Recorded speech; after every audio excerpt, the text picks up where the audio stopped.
Enemies can go see my face. Me pa no rushing it. One day, success gonna come my way. I know my hustle gonna pay one day. Enemies can gonna see my face. Me pa no rushing it. One day, success gonna come my way. Yeah. My phone was so angry, my papa was so angry, my friend was the money, and you met no come on at least. So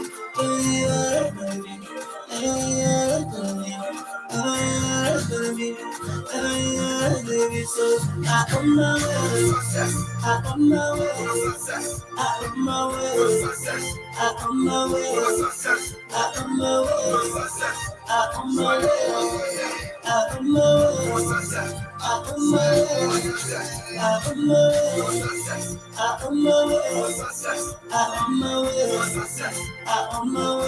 I come my way, I come my way, I come my way, I come my way. I'm on my way to this person, I'm looking for money. Looking for money, looking for money. I want to make mama happy, want to make papa happy, want to make all my brothers and sisters to come around me. Yeah. Why you know you hustle? Why say the go by the Genesis? Shall come at the fire, shall come at the power. I feel every working on Wednesday. You must look for the mind, you must look for the mouth. All in the dark, all in the dark, all in the week, all in the week, all in the sun. The woman was so angry, my papa was so angry. My friend was the money, and you met them come on at least.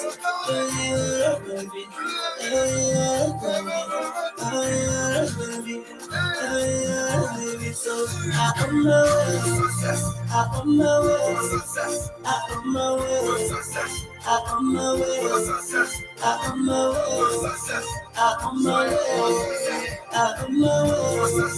come my way, I come my way, I come my way, I come my way, I come my way, I come my way, I come my way. I'm my way, I'm my way, I'm my way.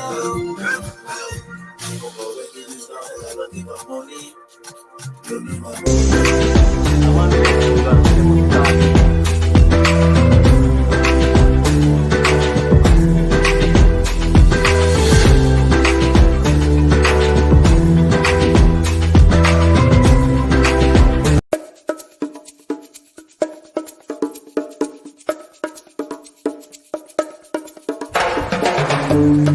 Good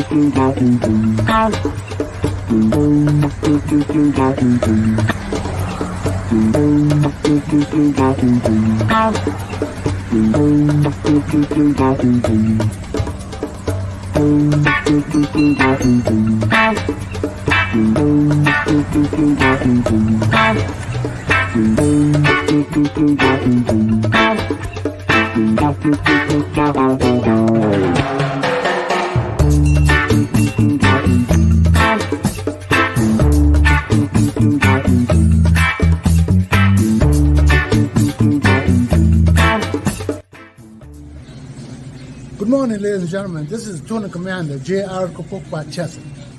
I'm on Broad Street this morning at the Island Restaurant. It's a Jamaican-owned restaurant that has been here in Providence for a little while, I think. But before me, I have the proprietor. Good morning, sir. Could you tell us your name and how long this restaurant has been here? I'm Ricky. We've been here over 5-6 years. Me and my wife. We started out a Jamaican restaurant, Caribbean. We're in front of 3 high schools, and we did burgers and fries, and that's now one of the most popular items here, like burgers and fries. So all the kids from the high school, they come here after school for lunch and then after school. So this place is packed during the day with kids. So you get a lot of support for the community. Yeah. Well, I want to wish you the best, and we'll spread your news about this restaurant further, so probably your clientele will increase. Thank you for that. Nice meeting you, Ricky. Thank you. And have a good day. You too.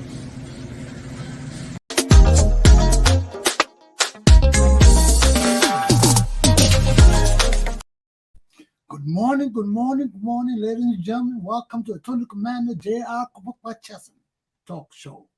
Today is Tuesday, December the 13th, 2022. What are we waking up to this morning? Low to mid 30 degrees in Providence, Rhode Island. It's a little chilly. It's a little cloudy, but it's going to be sunny. Not much higher than the temperature we have now. So it might go up to the upper 30s, but it's going to be sunny, cold. I think we still have snow on the floor, on the ground. Take heed and govern yourselves. It might be slippery this morning. All that snow from yesterday will be frozen this morning. Be careful how you're going about. Make sure you sprinkle salt on the floor, on the ground. I broke my hips a few years ago from this thing. So anytime it gets snows, I take my time. I ain't rushing to leave my house. I'm staying in. Okay? What's happening in our country, Liberia, this morning? Hey, Liberia. We hear that one of the ANC officials say if Glapohkpa and the police interfere with the December 17 march and protests of the ANC, it's going to be catastrophic. There's going to be blood. These guys are serious. This is not LU.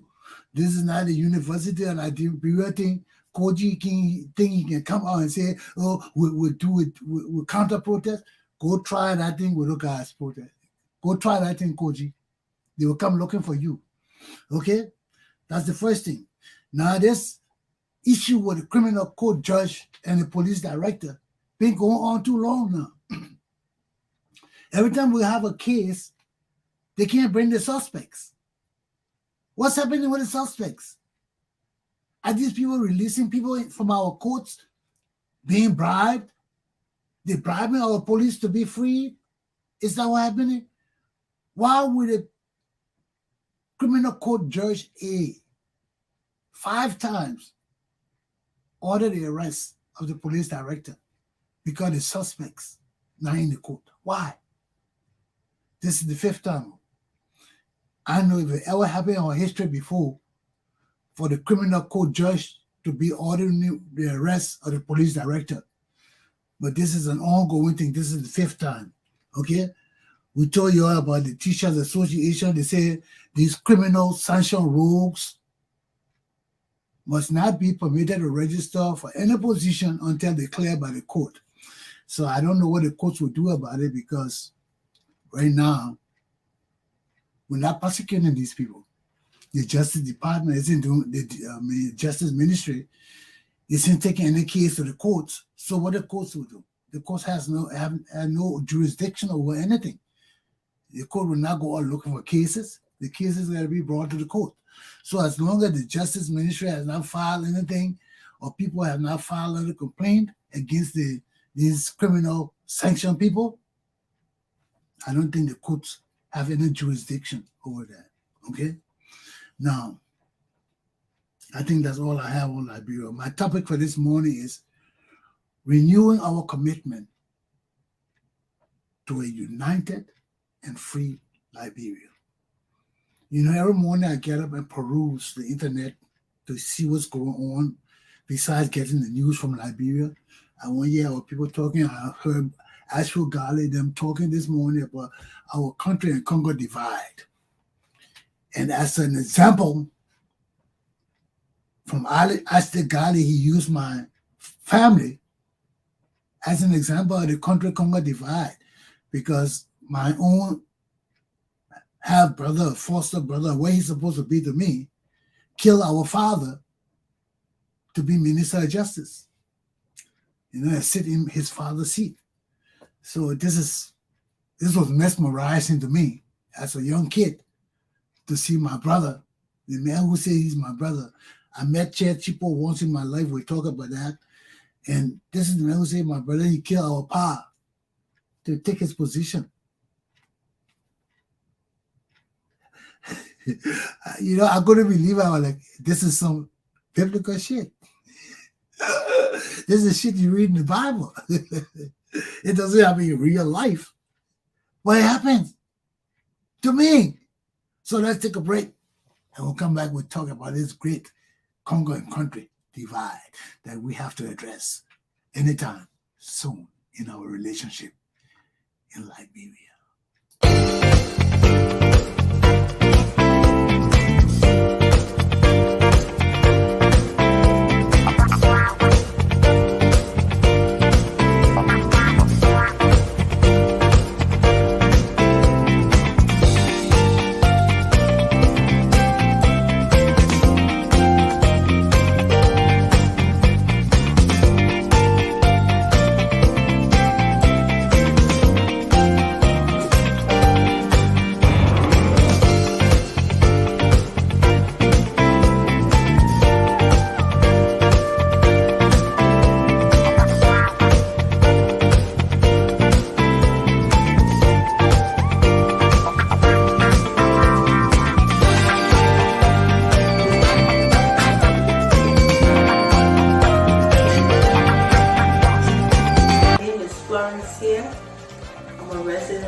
How long has this business been in operation? We've been in business for about 5 years now.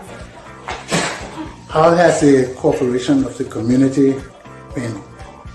It's been pretty much supportive, not just Africans, but also our brothers and sisters of the African American community also been supportive, as well as other African and even other nationalities.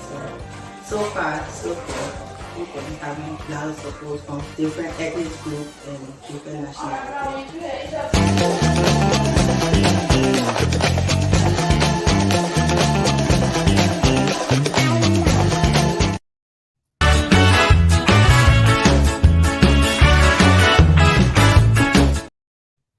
Good morning. It's good to be back. So here we are again. Renew our commitment to a united and free Liberia. You know, I was telling you about this Chair Chipo business. I met Chair Chipo only once. I was a kid. I remember very well. I was maybe 5, 6, 7. I was playing in the yard, in my aunt's yard, in the general market down Ken Johnson Road, where the people would live, the mass of the people. I was down there playing in the dirt. And In my yard, there was this roadway. People used to, because my house was in the middle of the general market, my aunt's house. So anytime during the day, especially on the weekend, you would have marketeers all around my house.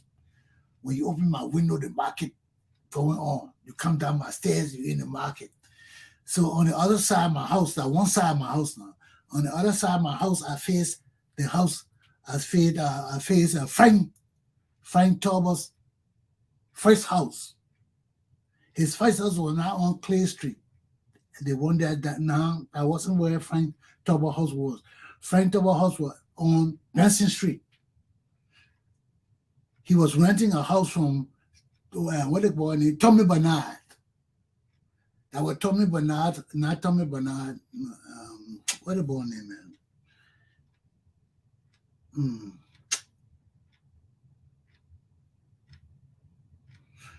That wasn't Tommy Bernard. That was another Liberian boy whose father was rich, man. His father had gold and diamonds, a kinja and all of that. And this boy, after the father died, he inherited everything. He went to Germany and married this fine German woman and brought her back. Hey, what the family name, man? Shucks, I can't remember the guy's name. That wasn't Tommy Bernard. That was Tommy something. But they were living right opposite my house. And he built this mansion, man, and Frank Tauber was renting it. Right in the general market. But it was facing Benson Street side. It was facing Warren Street because we're right in the block.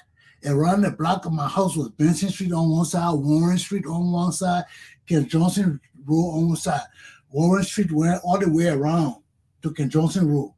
So Frank Tauber was right there facing Benson Street and Ken Johnson Road. And my house, our house was hidden in the middle there because we're between Frank Tauber house and the house in front of us on Warren Street. You couldn't see our house from the road. We're in the back there. But we had a big yard. My house was right opposite the Cooper's house. Jesse Cooper, the Cooper family. If you people who know Monrovia and Liberia, the Cooper family, then the Reeves family, Reginald Reeves and all the Reeves superstars, their house was the next house on Camp Johnson Road. That where Tommy Bernard used to keep all his Falling Tonker buses. Tommy Bernard had these big buses called Falling Tonkers, came from Germany. When they broke down, the garage was right in the back of the Reeves house there. And that's where we used to play basketball. The old Falling Tonkers were still there. We used to put the basketball rim on the Falling Tonker bus and our basketball pole. And we used to play some terrible meatballs there, man. When you leave that court and go play basketball on the national stage, you knew how to play basketball. When you leave the Reeves court in the back of Ken Johnson Road, that was our national court. Everybody from Ken Johnson Road, Slipway, Benson Street, all around that block, that's where we used to play basketball. And all of us played for Barrow or either I, the whole team there. That's why we knew each other so well. We used to relate so well. I remember John T. Then used to come from the other side of town to this area to play basketball sometimes. That was a big basketball area. That tight court, man. It was a tight court with one basketball. If you can play on that court, you can play anywhere. That was the master meatball court. Meatball. No easy ball. You been punch, suck, elbow, knee, everything on that court. And if you can stay there and play and do the seasoning back, you can play anywhere in Liberia. That was the training ground for the boys. So we're right back there. And I was small before then. I was in the yard down there playing. And I saw this guy passing with his friend, this tall guy. And he stopped. He said, "You Chesson, right?" I said, "Yeah." He shook my hand. He said, "Hey, I'm your brother. I'm Joe Chesson." So I said, "Okay, Joe, nice meeting you." And he left. I never saw that Joe Chesson in my life again. When I grew up, the other Joe Chesson Jr., I saw was light skin and shorter than him. And bigger, huge. So I was wondering, I said, "Where this black Jeff?" I never bothered to ask. I never knew too much about my father's family. I never got too much. I didn't ask too questions. I was an person to observe. I did more observation than asking questions. When they wanted me to meet people, they say, "Rodney, this is so, this is cousin so, I met them." Then when I got through with that, I went back to my poor neighborhood, my poor mom, my poor aunt. You know, so I enjoy both life. I didn't care about what my pa had. That didn't bother me. My aunt didn't raise me like that. That's why you see I never bothered what my pa could have. My aunt always raised me to know that I was independent. That what my mom had, my pa had wasn't for me. I had to build I always had that. Then when I went to my pa sat us down to us. He said, you'll see all my cars, you'll see everything. It's for me. It's not for you. You got to get your own. The most I can give you is education. My pa told all of us that. That one, no matter what happened, I want my pa for my school fee. No matter what happened, man. He can be mad as me as hell. I give a damn.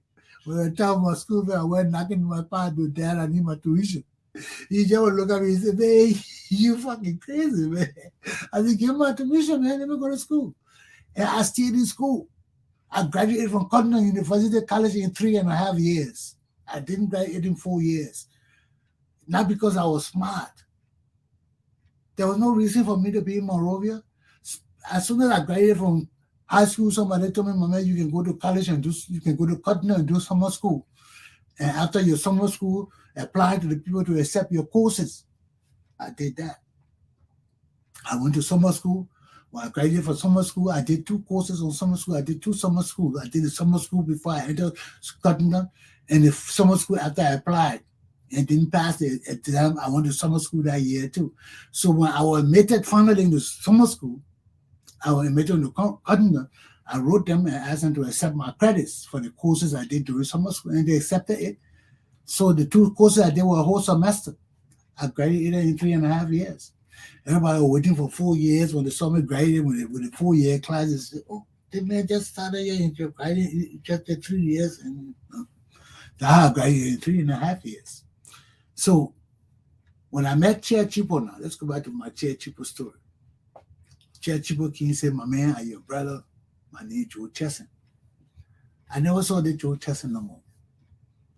All through my life, I never saw Chair Chipo no more until the coup. When the coup happened, Chair Chipo was in America.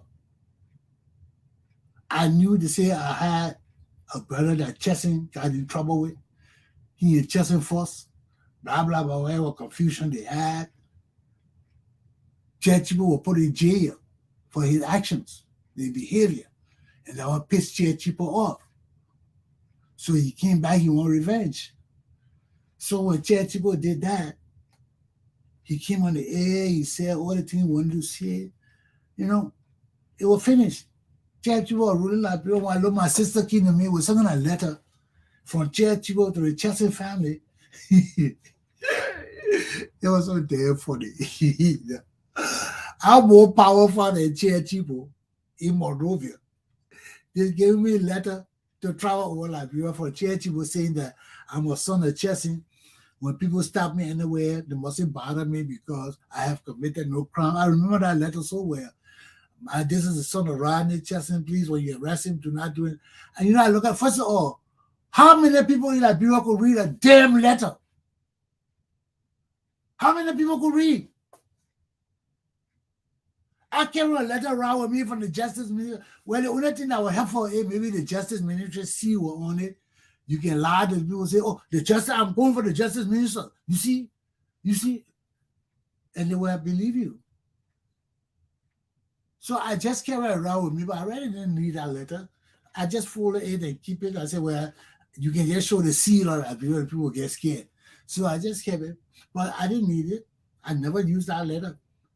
So I just had it in my pocket. I traveled all over Liberia. When I looked, Chair Chipo started sending people to me. He won't meet me. Go talk to Rodney. Why? Chair Chipo wronged my pa. Chair Chipo wronged us. A man who raised you, educate you, you wronged a man. I know what Chair Chipo did. My pa put Chair Chipo in jail. Chair Chipo was in jail for his actions. Okay, you come out of jail, then you want revenge against the man. That's why he was calling me Chair Chipo pursued me. He pursued me. He wanted to talk to me so bad. All in the street, the guy would see me. You want to slow down. I would turn in the corner. I won't see him. Why talking to church people for? I met the man once. Why you want to talk to me to justify what to me? That hear my power business. They're dealing with each other now. There's life after death. There is life after death. When you die, you go somewhere. And church people with me here, power. They would, I ain't their problem. Don't put me in your shit. I got my own problem. I got some vibe in the shit you left me. You killed my pa, you destroyed my family, you threw her in the shithole. I had nothing to do with your mess. But because my name Chesson, I had to bear the conscience for y'all. You see how it works? Now he calling me to come sit down to talk to me. I said, no, I want to talk to you. All of them were calling me, man. With 1 o'clock, all of them were calling me.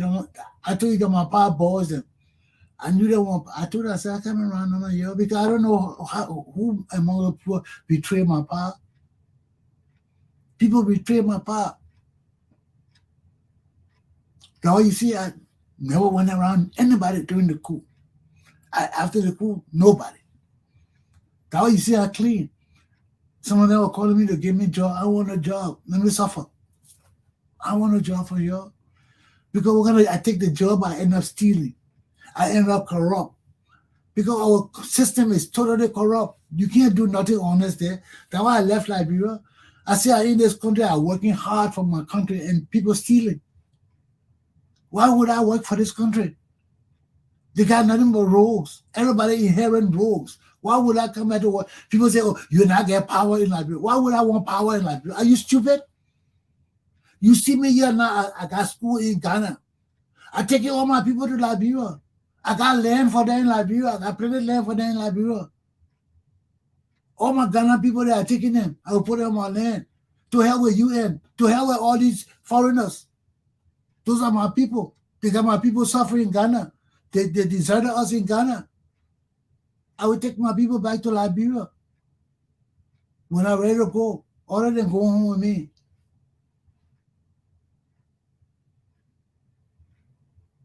So don't think I'm coming home to Liberia to work for government. I ain't coming to work if I do come home. Because why coming to Liberia for? No health care. People to us, health care is our priority now. We're like Americans. We know the essence of health care. Why would you come to Liberia? When you get paper cut, you die. I mean, they'll paper cut you, you can die of some kind of disease you don't even know. You go to the doctor, they treat you with something, some kind of Chinese thing. When you move from there, your finger and turn upside down. That's some kind of shit from the Charlie monastery. We even know what it is. John, we had that bring on this Chinese shit. You put that shit on your head, your finger get turned upside down. Then the thing that the monk style. Your finger there be that. Then the thing that is Charlie monk style. The water you drink, the water you die. Yeah, I mean, our people just suffering. And you know that water, the guy in the bag where you bite his drink. I see all people drinking the water. You know what in that water? You know where the people get that water from? No water running in the country. Where they get that water from? Everybody there buying, sucking water. I said, damn. Then when you go buy your bottle of water, they see you queen. Then I'm going to go suck that thing. I know where that thing coming from. I've been like Liberia for years. I go take that bag and go, you know where that bag coming from? Where that bag been? Even the people that have been living in the area for long and they're getting sick because the people don't know where they're getting that water from.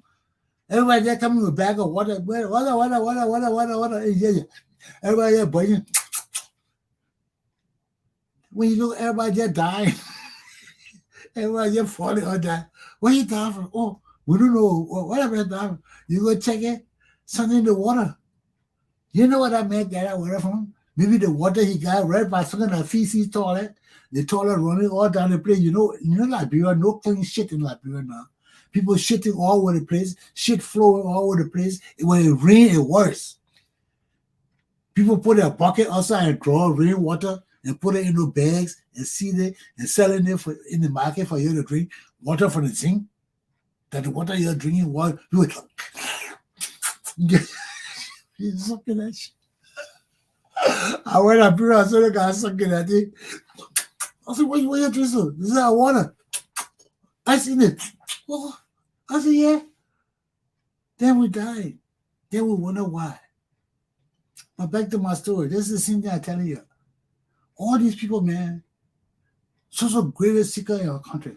After they killed Tubber, the whole mentality of our society changed. Our people come to America, their whole mentality changed. Yeah. I stay away from Liberian people in America, more especially than in Liberia. Because Liberian people in America think we all equal, we made it. This is an equal country. It's not equal. We may have equal opportunities, but we don't have equal lives. So people come and do all those kind of things here. I drive with my BMW, a Liberian man, he tell me, oh, that car too good for you. A man got shit, oh, poor, useless motherfucker, walking around. I mean, I gotta say it. He walking around the street, ain't got nothing. He look at my car and tell me, I own my car.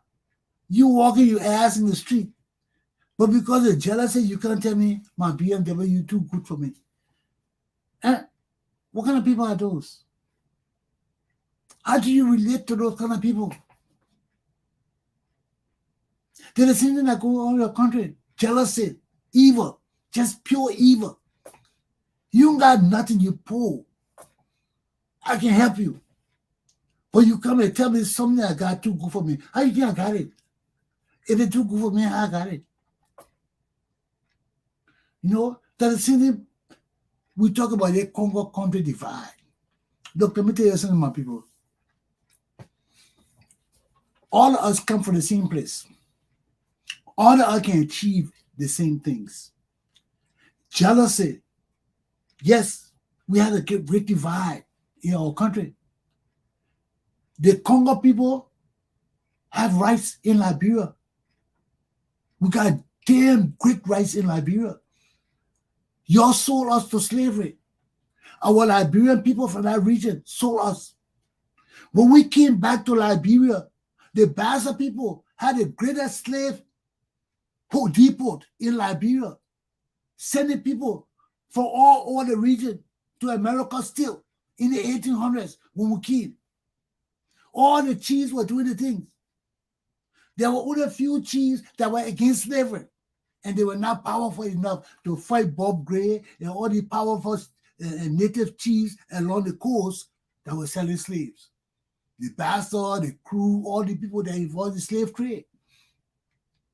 And we were trying to stop it. And they didn't want to stop it. And we fought. We didn't just come here and start friendship with everybody. There were tribes here that was being persecuted by the other big tribes, like the Bassa tribes. They were being persecuted by them. Chief Bob Gray ran the biggest slave depot in Africa on the coast. You know how long it took us to defeat that man?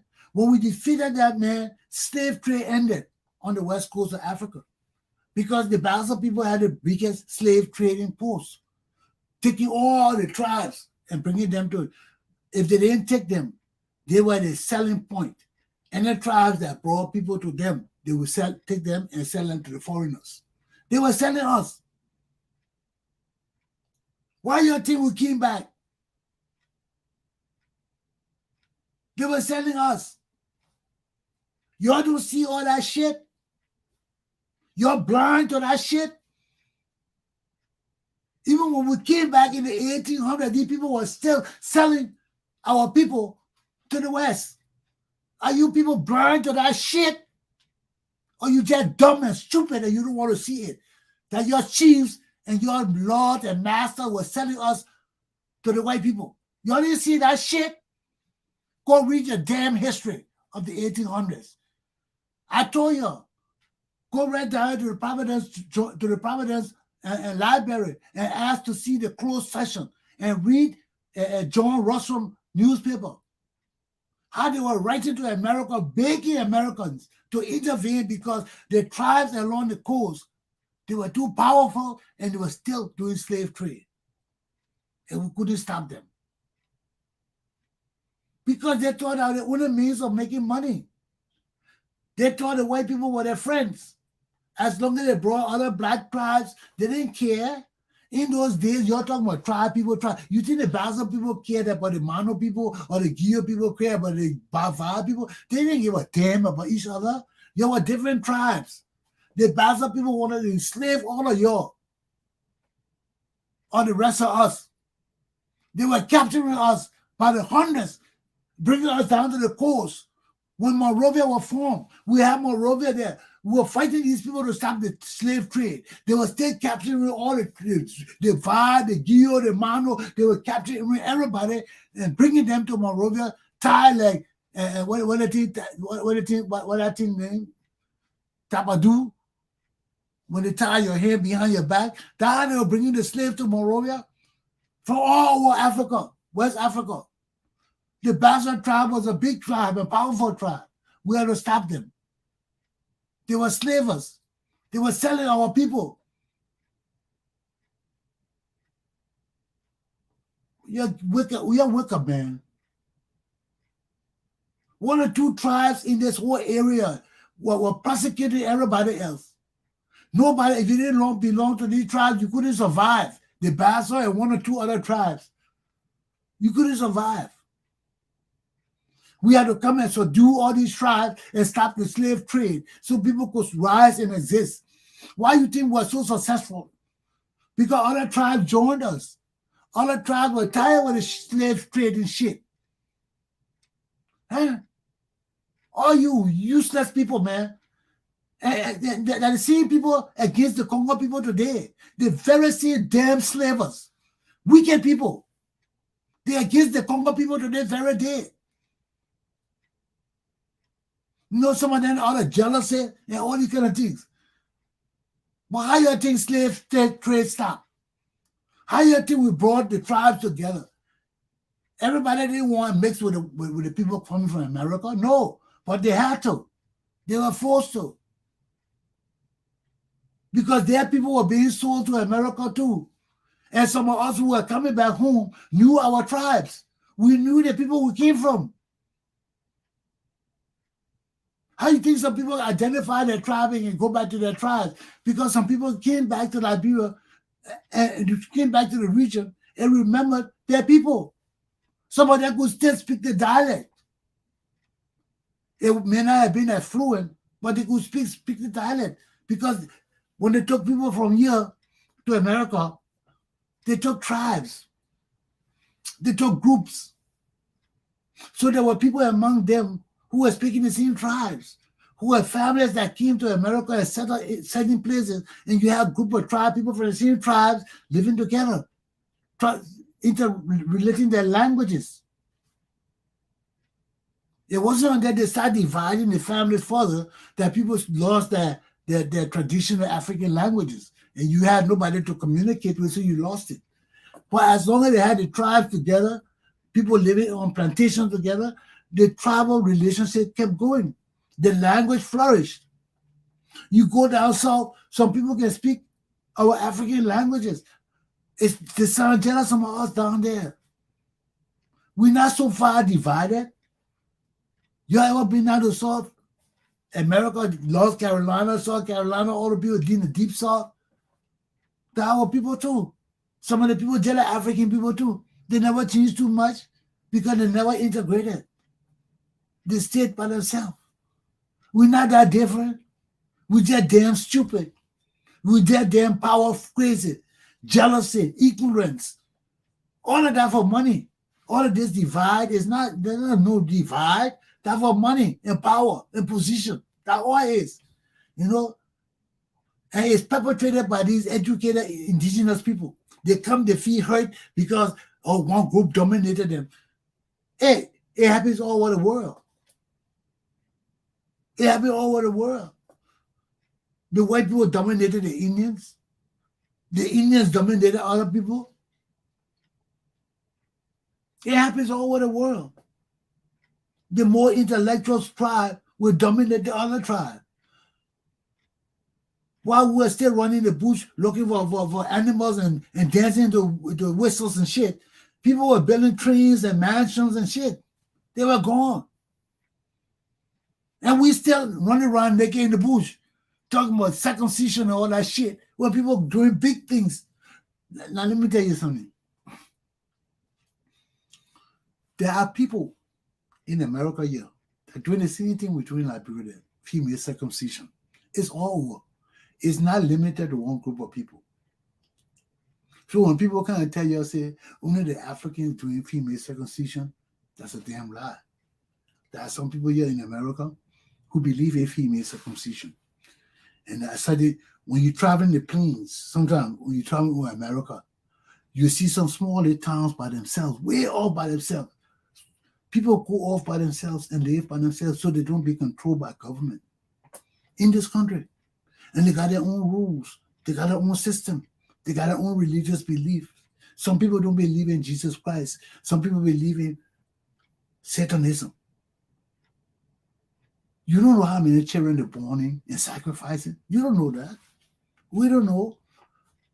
People living in the wilderness, you know how many children they're born in? You don't.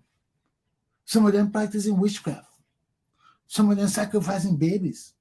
Some of them doing all kinds of things. We may never know. Except we got a police force there to go investigate these things. Or people run away from those people and come and report what they're doing over there. That's the only way we find out about it. But we don't know. You see it. When you travel in the plains, you see these villages far away from civilization. You see, the other people can live with, sometimes that 1,000 people, 500 people, but they prefer to go out there. Watch some of these movies. People living in the parks in America, in tents. They don't want to live in houses. People got different desires. You got different people with different idiosyncrasies, their specialty, the things that personal to them, they're not personal to us. Some people love those things. Some people love living in the wilderness. They don't love living in a house. Some people love praying the trees, the woods. They believe it. They believe it. That's why we have different spirits. We have elemental spirits. Spirits in the woods. Why? Because our people pray to it. That's why you have enemies. You think people are enemies for nothing? All these people, you think they would just jump on and say, we're washing this tree or this wood for nothing? No, we have elemental spirits. There are natural spirits that guide the forest and the trees. And these people tap into that spirit because it's spirit. It's spiritual. And it controls the land. Watch the Travel Channel. You will learn about these things. Everything on this earth has spirit. Everything living has spirits. The trees that are moving and grow, once they can grow and die, they got life. Once things can be born, grow, and die, they got life. All the trees got life. They got their own spirits. They call it elemental spirits. So, just like we believe in God and He protects us, God protects all those things. He sent spirit to protect them. And people can tap into those spirits for power. But the kind of things you got to do for the power, the sacrifices you can make, some of them are gross. Some of them are gross. So anything people make, there's a spirit behind it. I've seen people worship honey, putting honey in a jar, putting it in an ice bath and all those kind of things. I've seen people worship different things. Anything you make, people can worship it because some spiritual thing made you make that thing. Some spiritual element taught you how to make that thing for human consumption. So everything we do that has life, has a spirit. A whole village and town will not just worship a tree for nothing. You're listening to General Botnicki reiterating his stories from the war, how they were worshiping trees, and in Grand Jeddah County, their God is on a rock, and all of them got to pray to be the priest for that God, and just from the fence to the rock, he walked 3 days. It felt a 3 days walk. Hey, just so many feet. And the spirit moved the rock. And I went, listen to that man. It's true. Those things are true. Some of them, I seen them. I told you how the people took the leaf and put the leaf in the Bible and pray. He took everything on the Bible, on the leaf. He showed it me. I said, I did it. He said, oh, you don't believe me? I said, the man took the leaf, he put it back in the thing, he pray. He took our money. He gave it to me. I said, man, take that thing back, man, that magic. He said, what? I said, that magic. I said, anything you don't work for, it can't last. At least I had the sense enough to know that. That was magic. It is magic. You can't get something that you never worked for. You got to pay for it some kind of way. If that man can change that money into a dollar bill, what do you have to pay for with your spirit to spend that money? You got to pay. You play, you got to pay. That's the thing in America here. You pay, you want to play, you got to pay. You can't play without paying. So don't think that somebody will do something spiritual for you and nothing will come out of it. Something will come out of it. For somebody to believe it and do it for you, and you accept it, once that person believe it, there's something behind it. You know if they believe it, they're not the only ones that believe it. Somebody must have taught them how to believe in that thing. And if they really believe it, that thing must have done something for them in their lives for them to really put their trust and faith in it. Like me with my Christianity. I ain't going to break it. I ain't going to break it. Because, I fought to find my God. I didn't just find Jesus like that. I fought to find him, man. I fought. Because when people come and tell you you're a Christian, you're born in this Christian manner, you're not searching for your God. They're telling you who you are. But you still got to go out there and find your God. No matter who tell you how you're raised, you still got to go on your own and find your God. Why? Because we are all judged on our own stands, not on other people's foundations. We are judged on our own foundation. So I don't care who raised you as a Christian and all of that. You have to be challenged yourself. You have to make your own effort to find your own God, or you will never know God. Because if you depend on the God that your parents gave to you, that you grew in the church, and you never been challenged, you never went out to be challenged, you may go up to heaven if you stay within that realm, not doing wrong, not bothering anybody, just stay within the church. If you go to the church as an altar boy and just grow up in the church, serving the church, that's a different kind of life. But if you're a real person with life where you got to intermingle and mix with other people or other religions or other cultures and things like that, you are facing a challenge of finding your God. You know how many gods I've seen in my lifetime that I've decided that this is one God I want? Some people never find their God. The other people can say, I will put my God aside to deal with you. They deal with talisman. And run from juju man to juju man. They don't know the true concept of God. They think God is in the trees and everything. You can just change God to kill people, to punish people. You can use God in any kind of way you want. Those are the people who don't really understand the essence of God. They are not educated. Even if they're educated, they're not educated. They are blind. Because people who know God know that you can't just run from God to God and bride juju. No, you can't do that. If you do that, then your life really has no meaning. Your life really has no substance. It has nothing. Because you don't know your God. You're just running from God to God. All those things you run to are gods. You wanted the people to perform juju, to hire somebody or to do something, to give you something. But all the people you're running to, are not the same people. They're from different tribes, different regions. That means they've got different gods. You're not going to the same God. They will say, oh, God, because they don't know. And they don't know any different God. Their God is God to them. So if you come in with different God, they don't know what you're talking about. They say, yeah, God will agree. You say, yeah, God will agree. You're thinking about the Christian God. They're not thinking about that. They're thinking about their God because you went to them to do your shit. So why would you think about your Christian God? You came to the shrine. They didn't go to you looking for power. So it's their God. But God blessed me because there were certain things that alerted me to this fact even before I chose my God. Because there were certain people I went to with the juju thing and all of that. They sat there right there and they asked me, "My man, why you want to support my medicine?" You know how many people asked me that kind of question? They would sit there right there and ask me, "My man, why you want to support my medicine?" I said, "What do you mean?" They said, "You don't need this. You already know about this. Or you're above this. Why you want this?" 3 or 4 people asked me that. The first one was a young guy. He said, "Mama, come and show you something." I said, "I'm beside the guy." I said, "Mama, why you want to support my medicine?" I said, "What do you mean by that?" He said, "You need this, and why you want to support it?" You know, people were telling me that I'm imbued with my own power.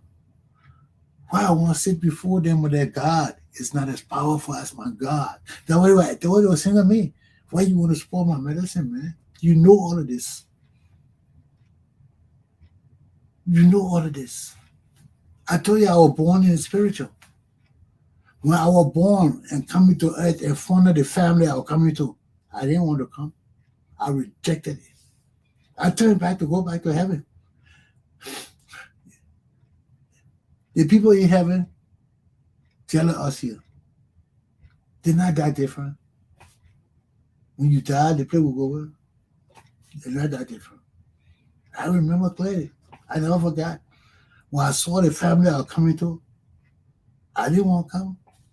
I said, "Hell no." I turned around to go back. When I got it, I said, "No, you can't come." They blocked the door for me. I came back. I told you. I don't fight with spiritual things. I know it exists. I know where I came from. I know. I know all these things. So I know how people behave. I learned from Jesus. I got to come to learn from y'all. I learned from Jesus. And I learned how to fight against it too. Because Jesus told me, when your left hand offends you, cut it off. Cut it off, and you will not have no more problem. There are people who don't understand their Christian teachings that have problems. But I know all my teachings, and I'm not afraid to cut people off. Because when I cut you off, you cut off. And my Lord has told me, you offend me, cut you off. I don't need you. I better go off with one hand and do what I gotta do than to have 2 hands and one burden me down with something I weight I can't carry. So let me just cut it off and go with my one hand and do what I gotta do. I don't need 2 hands. And I firmly believe in my Bible. I firmly believe in it because I know there are many things in this world that we can't see or we don't know. But don't think they don't exist. They exist. They exist.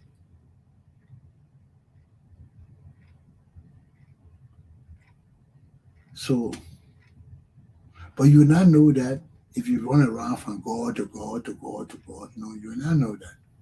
You got to choose one God. When you choose that one God, then He will reveal things unto you.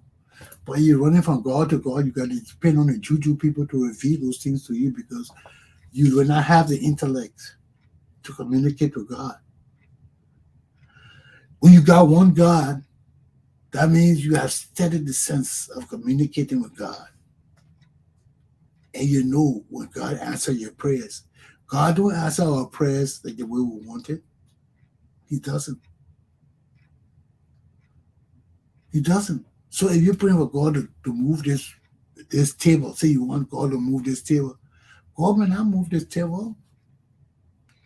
He may not come and move the table, but you'll be sitting one day and the house will just shake. And the table will move, but you will not know because your mind now on how the table will move, how God will move your table. You just want God to move it, but you don't know how. And you're sitting down waiting for some miracle in front of you. And when it happens, but when it happens, you will not know it. Because God works in the mysterious ways. He's the one that's to perform. You just come and you see the table move. You say, oh, damn, the table moved by itself. But the table moved when the house shook. But you weren't paying attention to it. That's the miracles of the God we serve.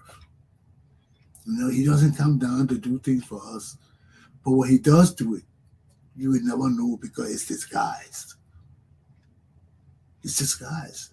That's why when people tell you God coming tomorrow, God coming next week, you turn around and kick them in the ass and in the balls. Because nobody can tell you when God coming.